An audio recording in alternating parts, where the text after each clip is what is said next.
Welcome back to Morning Express. That right there was traffic on Kenyatta Avenue. As you can see, it is heavy, but it is flowing. It is now 3 minutes after 7 right here in Nairobi, Kenya. My name is Michael Gitonga. Welcome back to Morning Express. We're gearing up, and soon we're going to be getting into the newsroom to see how we members of the Fourth Estate have covered some of the big stories and whether there are areas that we have left out. Remember, you're welcome to participate in that conversation. But first, let's start with some of the stories making headlines. Now, the National Super Alliance, NASA, officially has declared its plan for Kenyans should the coalition dethrone Jubilee in the August polls. During the launch of their manifesto yesterday, NASA core principals led by Raila Odinga detailed their pledges ranging from fighting corruption to making Kenya a food-secure nation. NASA poked holes in government's approach to issues affecting the common mwananchi. Ken Aseka with those details.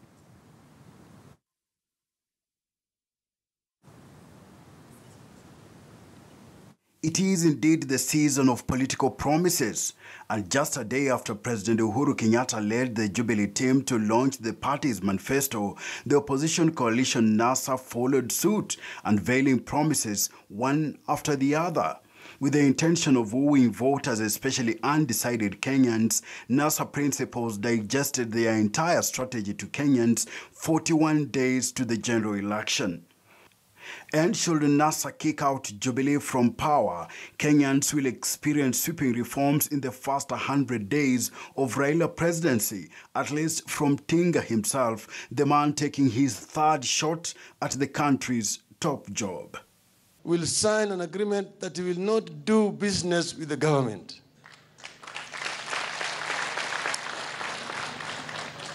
Today, we have a situation where those who are in government are themselves businessmen. And this itself is self-generating corruption. Through constitutional amendments, NASA hopes to give the country a hybrid executive governance structure to replace the current system. We want to encourage you to come along this journey. We've just given you a tip of the iceberg.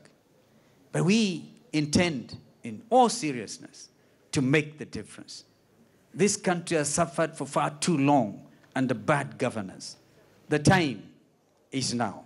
While launching their blueprint at Ngong Rescos last evening, NASA revealed their plan to better the country's security, promising to start the pulling out of Kenya Defense Forces from the war torn Somalia. And should the team dislodge Jubilee, they will improve the welfare of police officers. We will ensure our policemen and women are not only well-trained, but are well-paid and are given adequate and proper housing.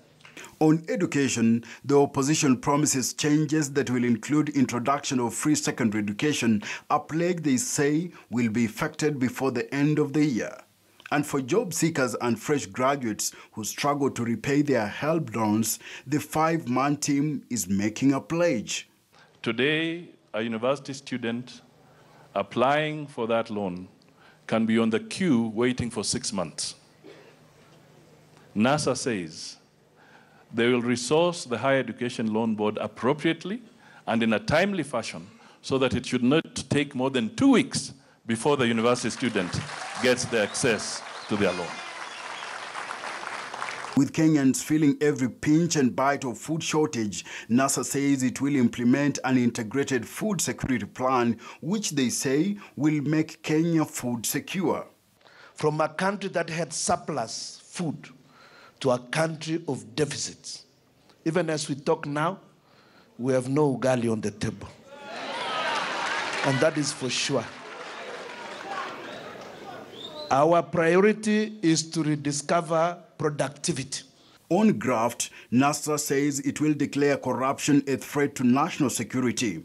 The document focuses on dealing with cartels that are draining the economy and overhaul the national resource management. We will combat corruption. Corruption is a cancer in our society. Corruption is choking development in our country. It is not because of lack of laws. It is not because of lack of institutions, but it is because of lack of the will to be able to enforce the laws and create a proper system in our country. For the sake of the country's healing and reconciliation, the opposition is determined to resolve historical injustices through the implementation of the Truth, Justice and Reconciliation Commission report. We will establish a commission that will deal with historical injustices. We will deal with extrajudicial killings.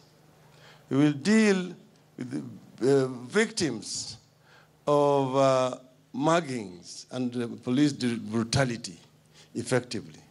With this document, the 5 NASA principals hope that should they win the forthcoming general election, then this is the plan upon which Raila Odinga's presidency will be anchored. With Jubilee and NASA manifestos in public domain, it is time for Kenyans to scrutinize these documents and hold the leaders accountable after elections. Kenaseka, KTN News.